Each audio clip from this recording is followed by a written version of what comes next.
Olá, pessoal, sejam bem-vindos e bem-vindas ao episódio número 14 do programa Conversas Libertárias. Lembrando que o nosso programa é uma parceria do canal Que Se Faz História, do Laboratório de Pesquisas e Práticas de Ensino em História, LPPA-UERJ, e do Núcleo de Estudos e Pesquisas sobre Anarquismo e Cultura Libertária, NEPAM. O nosso convidado de hoje é o historiador João Henrique de Castro, que eu agradeço muito a presença, por ter aceitado o nosso convite. E eu já vou passando a palavra para o João Henrique, para ele se apresentar, contar um pouco da trajetória dele para a gente. Obrigada, João Henrique, a palavra é sua. Olá, Ingrid, obrigado. Eu que agradeço aí o convite, né?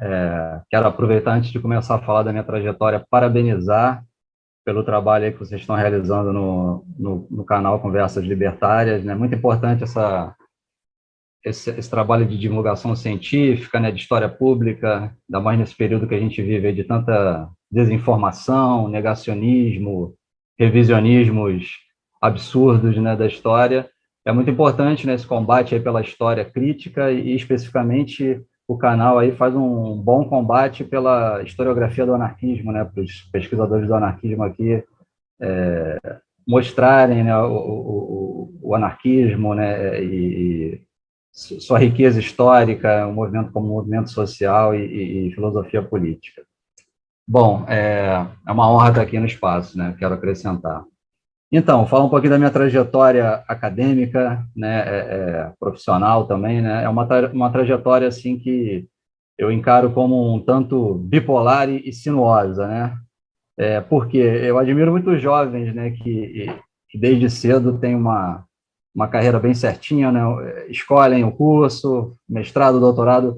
Eu, de certa forma, tive um caminho um tanto marcado por uma divisão, né, no meu coração, assim, logo quando eu fui fazer vestibular, lá em 97, século passado, né, já tá bem distante agora, eu fiz vestibular para História e para jornalismo. Eu gostava muito de História e também gostava de jornalismo, de ler, de escrever também. Acabei passando para jornalismo na UF, História passei na UERJ e na UFRJ, né? Aí fui fazer, se não me engano, matrícula, pré-matrícula, não lembro direito, na UFRJ e na UF, para jornalismo e história. Aí, de repente, chega uma cartinha, nessa época era o vestibular isolado, a gente viu o resultado no jornal, aí chega uma cartinha para mim, da UFRJ, falando, olha só, abre mão da tua vaga, né? Tem gente que está precisando, né? Manter duas vagas não é legal, duas matrículas. Eu acabei, me toquei com aquilo e fui fazer jornalismo, a partir de 98 na UF. Aí, ao longo do curso, né, tem coisas bacanas, mas aí, em todo momento que eu ficava, assim, com alguma coisa que eu não gostava, uma matéria que eu não gostava muito, eu falava, caramba, eu devia ter ido fazer história, ou então conhecer alguém que estava fazendo dois cursos ao mesmo tempo, pô, eu devia ter continuado no FRJ, enfim. Aí eu me formei em 2002, né, em jornalismo, mas tive algumas experiências legais na área, outras nem tanto, e fiquei com aquela mosquinha da história na cabeça e falei, não, eu tenho que fazer história. Fiz vestibular de novo em 2003 e em 2004 comecei o curso de graduação de História na UF e eu acho que, assim, foi ótimo ter acontecido nesse momento, porque aí eu tive a oportunidade de conhecer o grupo de estudo de anarquismo, que foi fundado, então, em 2003, conhecer mais sobre o anarquismo, né, a partir das aulas do professor Ador, e aí, no meio do curso, fiz uma matéria lá de metodologia para montar projeto. Eu resolvi tentar o mestrado em História com o meu diploma de jornalismo, né? E aí, essa coisa sui generis, eu, no meio da graduação em História, passei para o mestrado em História, né? E aí teve uma professora lá que falou, por que você não larga a graduação em História? Fica só no mestrado. Aí eu falei para mim, não, eu quero fazer história antiga, medieval, eu adoro todas as matérias de história, sou apaixonado. Licenciatura, eu falei, não, eu quero ser professor também, quero passar por essa experiência. Então, eu defendi meu mestrado em 2007, né? E aí, em 2008, me graduei em História. Aí, graduado em História, tentei concurso, passei para o Estado para dar aula para educação básica. Falei, agora eu não sou mais jornalista, quero ser professor de História. E aí, minha trajetória foi para o outro lado, né? Minha bipolaridade aí da trajetória de carreira e acadêmica. Aí eu fiquei no Estado um tempo, mas aí, como todo mundo sabe, né, como o professor ganha mal, eu estava precisando de mais grana, e pintou uma oportunidade de fazer um concurso para a Rural, Universidade Federal Rural do Rio de Janeiro, em 2009, para jornalismo. Aí eu falei, caramba, o jornalismo vai voltar na minha vida, né? Aí eu fiz, acabei passando. Durante um tempo eu mantive, dando aula no Estado e trabalhando como servidor técnico da Rural, mas aí acabou um momento que eu optei, eu larguei o Estado, e isso eu me arrependo um pouco, sabe? Porque eu gostava muito, principalmente da aula para EJA, para a galera mais experiente, jovens e adultos, trabalhadores, mas acabei seguindo no jornalismo, na carreira de jornalista, né, como servidor público, e é um trabalho que me agrada muito, né, que tem uma dimensão muito importante também de divulgar a produção científica da universidade, né, uma dimensão de comunicação pública, né, para a sociedade. Mas a mosquinha da história estava na minha cabeça. Eu falei, não, eu tenho que fazer história, eu tenho que continuar pesquisando, de alguma forma eu tenho que estar envolvido com a história. E aí, em 2013, eu vou para o doutorado na UF, e aí eu defendi, não tem mais, tanto tempo assim, foi em 2017, e eu continuo assim, né? A minha bipolaridade é essa. O meu ganha-pão é o jornalismo, sou servidor público técnico na Rural, mas eu estou sempre envolvido com uma pesquisa história, participo de eventos, né, da Ampul, para não me distanciar, grupos de pesquisa, né, e a propósito, nessa minha trajetória, sempre foi muito importante a participação nesses grupos de pesquisa, né, esse envolvimento coletivo, né, começou lá com o GEA, né, em 2003, na UF, depois, por volta de 2005, eu entrei no núcleo de pesquisa Marques da Costa, que é ligado à Biblioteca Social Fábio Luz, né? Aí, de repente, eu me afastei, né? O GEA se dissolveu, e aí eu tive a felicidade, em 2018, ter sido convidado para a refundação do GEA, pelo professor Carlos Adó, professor Alexandre Sanes, grandes companheiros aí. Também fui convidado novamente para o núcleo de pesquisa Marques da Costa. Em 2021, tive a felicidade de ser convidado pela professora Ângela para fazer parte aí do núcleo de estudos e pesquisas sobre anarquismo e cultura libertária nepana, que você conhece, você faz parte. E é isso. Basicamente, essa é a minha trajetória sinuosa e bipolar. Bom, João, a sua trajetória explica todo o seu trabalho. Eu ia perguntar, por que você quer trabalhar com imprensa? Mas eu acho Sim. que não é? Eu acho que já está autoexplicativa. E assim, eu acho incrível, porque são coisas que, no fundo, se complementam um pouco, né? Sim. A gente vê hoje, eu acho que tanto jornalista, né, comentando sobre história, e nada melhor do que um historiador jornalista ou um jornalista historiador comentar esses assuntos de atualidade. E isso também explica todo, eu acho, que a sua escolha de tema. Né? E aí, falando um pouco do seu tema, né, para quem não sabe, o João trabalha com imprensa, ele vai falar um pouco sobre isso. E eu quero que você fale como você escolheu o tema da dissertação e da tese ao longo aqui da entrevista, mas eu queria que você falasse um pouco sobre a imprensa na ditadura militar brasileira, né, que é um tema sensível para as pessoas. E eu sei que na sua dissertação você estudou o período que vai de 69 a 92, ou seja, você acompanhou um pouco dessa imprensa alternativa durante o período ditatorial, o pós-ditadura e, consequentemente, a redemocratização. Então, eu queria que você comentasse um pouco sobre isso, sobre como se deu essa imprensa anarquista na ditadura. Perfeito, perfeito. Como você falou, né, essa minha dualidade, assim, meu coração dividido entre duas áreas, influenciou totalmente, né, o meu campo de pesquisa, né, meus interesses de pesquisa, né. Eu acabei também no campo da história, pesquisando imprensa, né, de alguma forma eu faço um diálogo não muito aprofundado, né, meu foco de teoria e metodologia é história, mas eu vou pegar alguma coisa da área da comunicação, da análise do discurso, um pouquinho de teoria do jornalismo, e me ajuda um pouco nesse trabalho de interpretar, né, essas fontes, né, basicamente, que eu trabalho, que é a imprensa. E aí você falou da minha dissertação, né, que eu defendo lá em 2007, e nessa dissertação eu faço uma análise da relação entre o anarquismo, né, a contracultura e eu tenho como base justamente a imprensa produzida por esses grupos, que é como você falou, nesse contexto histórico, está no bojo, ali está no contexto da imprensa alternativa de resistência à ditadura militar, né? Então, foi fundamental para mim compreender essa imprensa alternativa, né? Fazer uma leitura da produção historiográfica a respeito dessa imprensa, e aí tentar enriquecer um pouquinho essa leitura, trazendo as experiências de periódicos até então pouco pesquisados, né? O Inimigo do Rei, jornal alternativo a partir de 77, vai de 1977 até 1988. A revista Barbárie, lançada também na Bahia entre 79 e 82, né, que era um grupo, um coletivo muito próximo ali dos editores do próprio Inimigo do Rei, e a revista Utopia, que é publicada no Rio de Janeiro já no período da redemocratização, de 88 até 92, fora outras fontes que foram jornais mais identificados com o ideário da contracultura, né? Coluna Underground, no Jornal Pasquim, Jornal Tribo e Jornal Soma. Então, a partir dessas fontes, na discussão sobre a imprensa alternativa, eu também busquei perceber, né, que dentro daquele conjunto, a originalidade dessas propostas, que muitas vezes foram passadas despercebidas pela historiografia especializada, né? E aí, basicamente, essa questão é uma das coisas que eu coloco, a originalidade dos anarquistas durante a ditadura, né? Talvez muita gente não saiba, né? A gente pega o senso comum, então até mesmo alguns professores que não são especialistas no tema, se você pegar um livro didático, o anarquismo acabou lá em 22, né?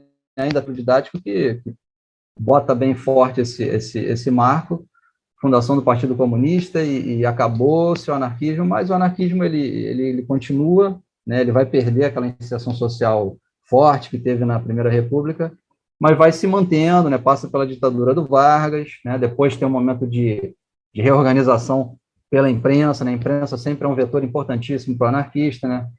Velhos militantes como José Oiticica, Leon Roth, publicam, né, nos anos 40, lançam seus jornais, 40, 50, Ideal Pérez, né, que é um personagem importante da minha história, filho de um militante da Primeira República também, milita ali nos anos 50 e 40. E aí vem a ditadura, né, de 64, né, e os anarquistas especificamente são muito atingidos, né, um grupo anarquista especificamente, que eu cito na minha pesquisa, que é o Grupo de Estudos Professor José Oiticica, que é organizado pouco depois da morte do José Oiticica, em 57.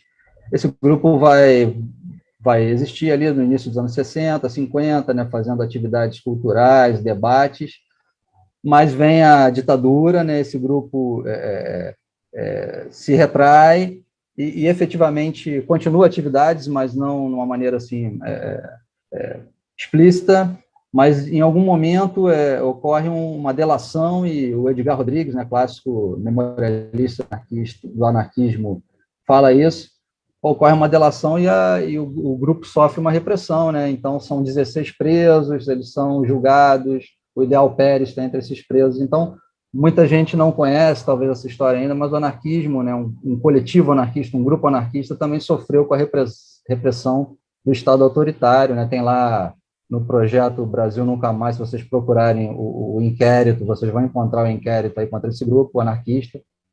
Então, depois desse trauma, né, em 69, os anarquistas se retraem mais ainda, né, e no período mais duro da ditadura vão se recolher em grupos como o Grupo Alfa de Estudos, né, para discussão de textos, mas sem uma atividade mais pública, até que em 77, né, lá da Bahia, lá da Universidade Federal da Bahia, surge o Inimigo do Rei, já no período já estava começando a abertura, e vai ser um aglutinador de grupos no Brasil inteiro, inclusive de velhos militantes que vão colaborar, Ideal Pérez, Edgar Rodrigues. E aí, basicamente, durante a ditadura militar, são essas as aparições dos anarquistas, e aí, novamente, a imprensa, né, como uma aglutinadora e uma reorganizadora, né, imprensa anarquista desses militantes dispersos assim. Basicamente foi isso. Se você quiser, a gente continua com outros temas aí. Eu queria continuar na mesma conjuntura, né? Mas avançar um pouco. Tá. Ver eu quero entender, né, e quero também ver como você vai colocar isso, como o público saber sobre isso. Como a imprensa anarquista se posicionou, não sei, se encaixou, né, nessa continuação depois nos anos 80, né, e depois com a queda do Muro de Berlim e a desagregação do bloco soviético. Como é que essa imprensa se transformou nesse período? Como ela se manteve? Muito boa pergunta, Então, uma das coisas que eu exponho no meu trabalho, né, é justamente essa originalidade do Inimigo do Rei no universo de jornais alternativos da esquerda, né? A gente tem, a partir de 79, a discussão da anistia, né, a ditadura realmente se abrindo, né, um pouco mais, ainda tinha lá os atentados dos malucos da extrema-direita, né, no Rio Centro, em banca de jornal, mas, no geral, estava acontecendo um período menos tenso do que foi no período do AI-5, o período do Costa e Silva e do Médici. E essa imprensa anarquista, nesse contexto, enquanto você tem boa parte da imprensa alternativa de esquerda ligada aí a agremiações partidárias que estavam se organizando, né, como o Partido dos Trabalhadores, você tem o Brizola com o PDT, o próprio PCB do João Amazonas se rearticulando, e essas frentes de esquerda muito ligadas nessa questão da redemocratização e da volta do pluripartidarismo, né? Poder participar das eleições, né? Poder participar, em suma, da democracia burguesa. E aí os anarquistas nadam contra essa corrente. Então, além de resistirem contra a ditadura militar, também vão criticar, né, na melhor tradição anarquista, os grupos de esquerda que estavam endossando essa questão. Então, o Inimigo do Rei é uma fonte muito valiosa. Eles são bem irônicos, debochados. É muito delicioso ler o Inimigo do Rei. E como eles vão fazer uma crítica ácida, né, bem humorada também, a essa postura da esquerda, né? Inclusive, desde o início, assim, desde o surgimento do PT, tem artigo do Edeal Pérez escrevendo sob pseudônimo qual é o do Lula, né? Ele falou que está defendendo a autonomia operária, mas está querendo formar um partido, está querendo se aproximar do PMDB. Então, desde o início, tem essa característica original do anarquismo, das folhas anarquistas aí desse período, já anos 80, né, entrando aí no período já de redemocratização, de serem críticos dentro do campo da própria imprensa alternativa, né? E muitas vezes os estudos não percebem isso, né? Não sublinham esse fator.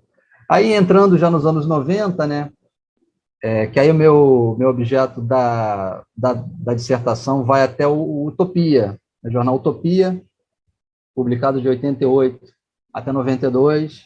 E aí também outra característica muito original, né, da imprensa anarquista dessa época é uma interpretação crítica da queda do Muro de Berlim e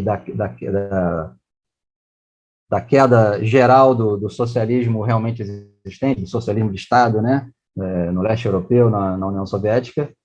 Primeiro, de dar uma zoada, né? Olha aí, a gente falou que ia dar errado isso, né? Olha, o stalinismo e tudo mais. E segundo, de ter uma proposta diferente do que foi esse socialismo autoritário, obviamente, e do que o capitalismo estava pregando naquele momento, de que acabou a história, né? Aquela história do fim da história, né? Agora é só capitalismo, o socialismo não deu certo, acabou. Não, essas folhas anarquistas, esses jornais anarquistas vão dizer que há um projeto, sim, de sociedade diferente, fundado em novas bases, que podem responder às demandas contemporâneas, né?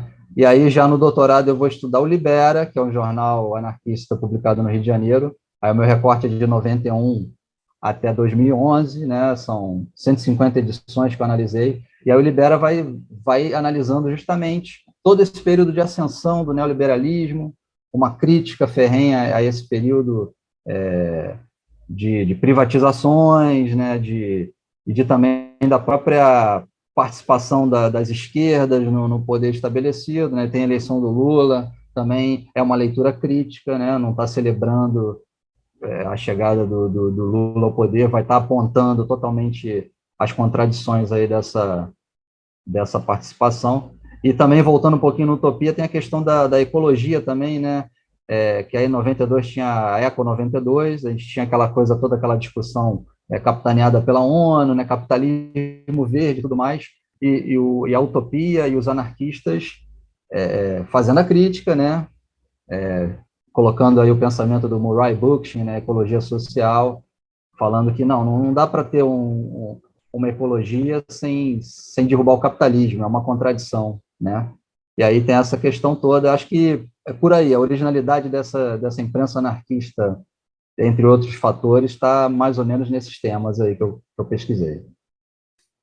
João, eu ia entrar justamente no Libera, tentar que você falasse rapidamente da importância do jornal dentro dessa conhecida nova ordem mundial e informacional, considerando justamente que você, complementando perfeitamente o que você acabou de falar, sobre essa ascensão do neoliberalismo, né, sobretudo aqui no Brasil, depois da eleição de Fernando Collor de Mello e, consequentemente, de Fernando Henrique Cardoso, e sucessivamente, porque eu encaro todos esses governos, desde a redemocratização, como governos neoliberais, uns mais, é claro, e outros menos, mas todos dentro dessa nova lógica, né? Queria que você comentasse justamente essa questão. Ótimo, então, é uma oportunidade legal de falar do Libera, né? O Libera foi lançado em 91 como um boletim, né, do Círculo de Estudos Libertários. Foi um círculo que foi criado lá em 85 pelo Ideal Pérez, né? E aí, lá pelo meado de 91, as reuniões do grupo tinham pouca presença, e aí um grupo de jovens ali, na época, resolve fazer o boletim, que surge despretensioso, só para divulgar as palestras, as atividades do Círculo de Estudos Libertários. E aí, a pouco, né, vai passando os anos 90, aí, como você falou, né, vai ter governo do Collor, né, Fernando Henrique duas vezes, né, neoliberalismo avançando vorazmente sobre o país, né, com privatizações. E é interessante o Libera, que ele vai fazer uma leitura de todo esse contexto, né, é muito interessante ver a leitura do Libera para o contexto do Rio de Janeiro, especificamente, contexto nacional, questões internacionais, né, o contato também com a imprensa anarquista internacional, movimento antineoliberalismo, né, a gente tem Seattle 99, né, vamos ter aí Milão, né, a gente vai ter toda essa movimentação muito bem documentada ali pelo Libera, interpretada, né, a ótica anarquista e também a realidade do Brasil, né.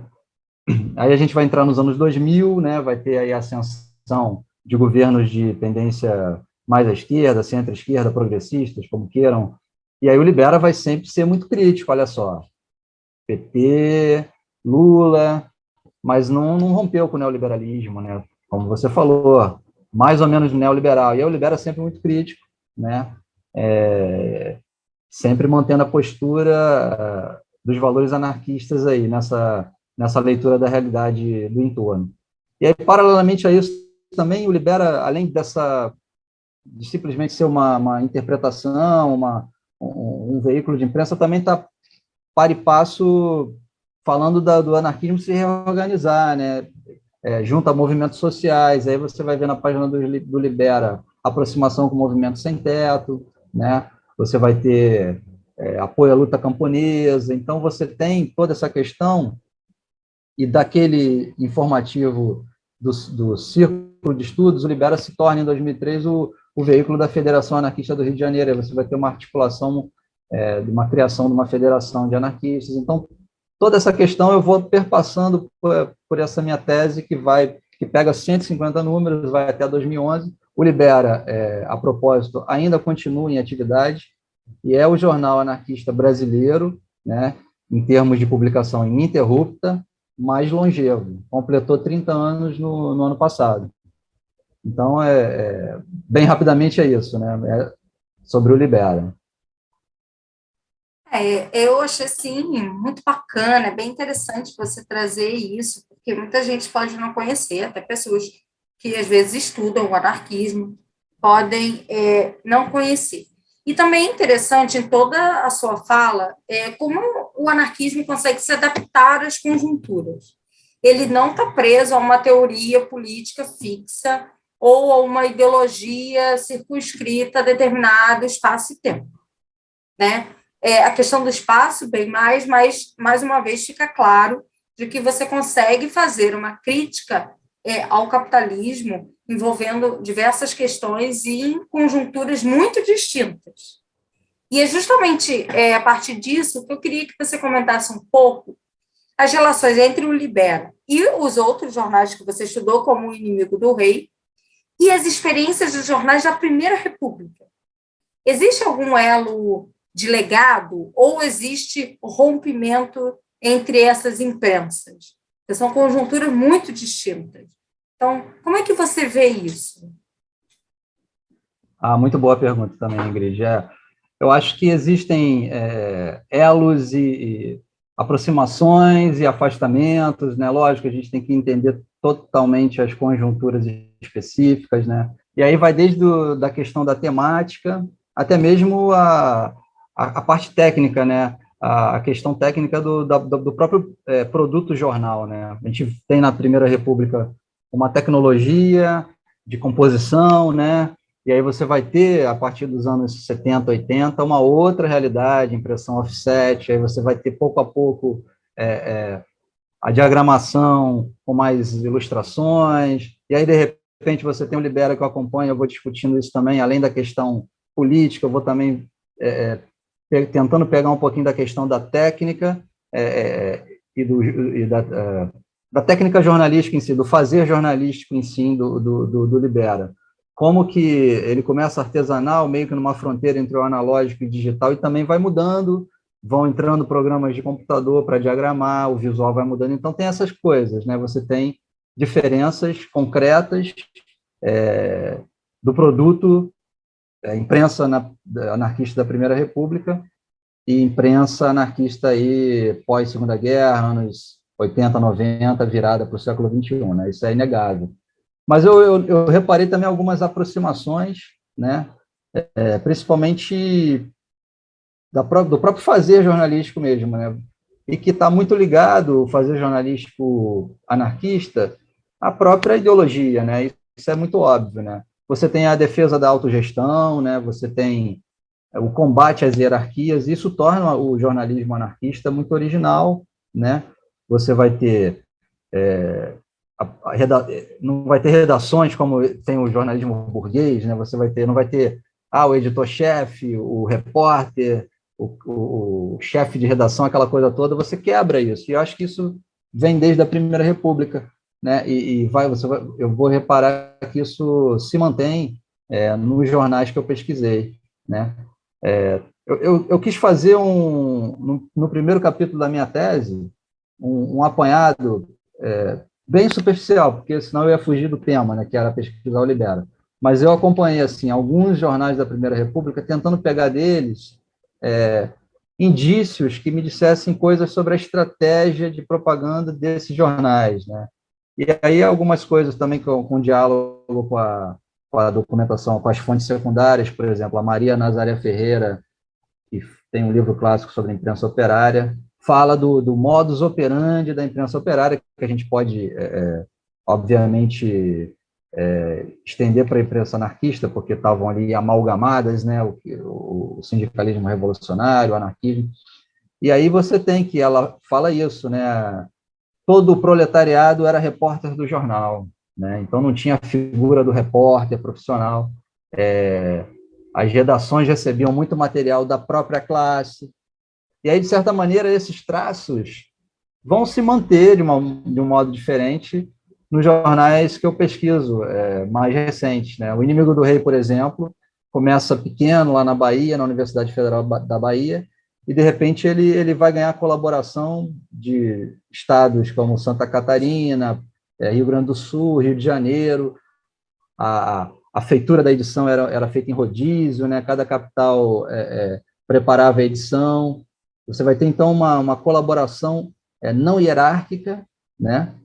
E o que fica bem também resumido num dos lemas do jornal, né? No Inimigo do Rei, todo jornalista também é jornaleiro. Então, era uma forma do cara, ele não vai só escrever, ele vai ajudar a distribuir, ele vai ajudar a divulgar, então é uma coisa de quebrar as hierarquias, o que, de certa forma, tem muita semelhança com a imprensa anarquista do período áureo aí da Primeira República, né? E aí, na temática, também, você analisando as matérias, né, nos jornais da Primeira República, você tem muito textos de autores clássicos, né? Isso vai ter também nos jornais mais recentes. O jornal como um instrumento de pedagogia também, de educar as massas, né? De trazer uma informação de formação política, né? Por isso que, além de pesquisar, né, esses jornais, a Libera, eles me ajudaram muito na minha própria formação política. Então, mantém essa característica, de certo sentido, né? Também a questão de fazer a recuperação, né, da história do anarquismo, né, celebrar, né, as efemérides, né, 1º de maio e tudo mais, então isso está presente. E aí, lógico, as diferenças temáticas mais recentes, o anarquismo se ressignificando, aí já... Então é isso, em resumo, confluências e afastamentos, mas a gente pode sim traçar algumas linhas de diálogo entre essas duas realidades.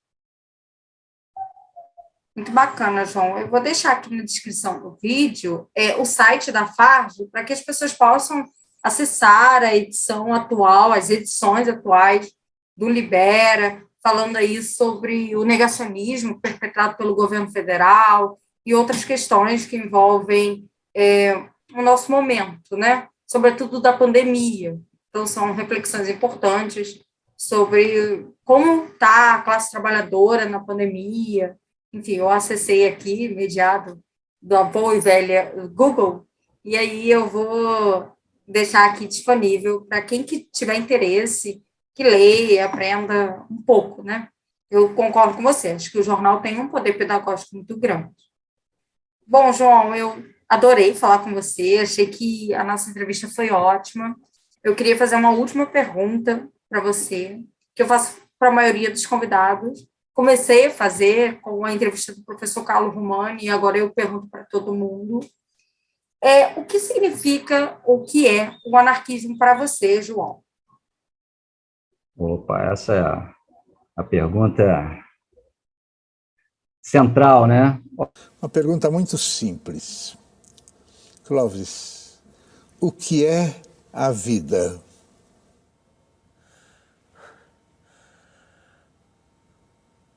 A vida...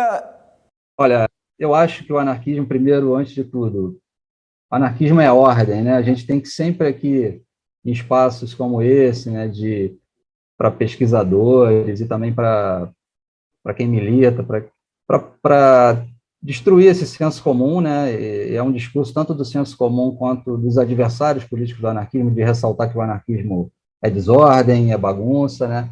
Mas não, o anarquismo é ordem, é uma proposta, né, de organização social sobre novas bases, né? Tem um surgimento histórico no contexto do surgimento do socialismo, né, um tipo de socialismo libertário, né, e fundado na autogestão, né, no fim do Estado, na organização da sociedade em células descentralizadas, né, federalismo libertário, todos esses valores, né, o anarquismo, e o anarquismo é atual, ele não é arcaico, ele não está ultrapassado, ele se renova, como você falou, ele se adapta e ele tem propostas para a sociedade contemporânea e tem propostas para o futuro também. Então, basicamente, o anarquismo é isso, né? É uma filosofia política, é movimento social, é uma ideologia e merece ser compreendida em toda a sua complexidade e riqueza. Né? Muito legal, João. Para quem não sabe, eu vou falar, eu esqueci, na verdade, é que a tese do João, no ano passado, em 2021, fresquinha, virou livro. E aqui na descrição vai estar as informações de como vocês podem adquirir o livro, não só para ler sobre o anarquismo, como o João bem eu acho que colocou durante toda a entrevista, dá para ler o mundo através dessa ótica do jornal e de como o João interpretou o jornal de acordo com a conjuntura em que ele estava inserido. Vou passar a palavra para você, João, para você fazer suas considerações, falar sobre o livro, acho importante, para a gente poder encerrar nossa entrevista. Legal, obrigado. Então, esse livro eu lancei ano passado, né? Está bem fresquinho. Na verdade, ele é um pedaço da minha tese, mas ele também é da dissertação. É meio louco, né? Que a minha trajetória, como eu falei no início, cheio de inconstâncias, vai e não vem. Eu fiquei procrastinando o lançamento a publicação da minha dissertação. E esse livro é o resultado, basicamente, da dissertação, tem como base a dissertação revista atualizada, né? Mas tem também a contribuição de um capítulo da tese, que eu faço uma contextualização aí da propaganda anarquista ao longo do século XX, né? E aí, mas basicamente ele foca aí o Inimigo do Rei, a revista Barbárie e a revista Utopia, e também outros 3 jornais de contracultura, né? Fazendo esse diálogo, vendo relações, aproximações e afastamentos entre esses ideários. E é isso, foi publicado pela editora Rizoma, tem um prefácio do professor Carlos Ador, que foi meu orientador no doutorado, e quem tiver interesse está disponível para venda, né? Acho que vocês vão passar os contatos aí para quem quiser adquirir. Obrigado e agradeço aí o espaço para falar da pesquisa, da minha experiência também, e mais uma vez parabéns pela iniciativa. Vida longa ao Conversas Libertárias. Obrigada, João. Obrigada, pessoal, que ficou nos assistindo até aqui. Não percam as próximas entrevistas do canal, que serão com os historiadores Rodrigo Rosa e Aden Lamonier. E até breve. Saudações libertárias a todos.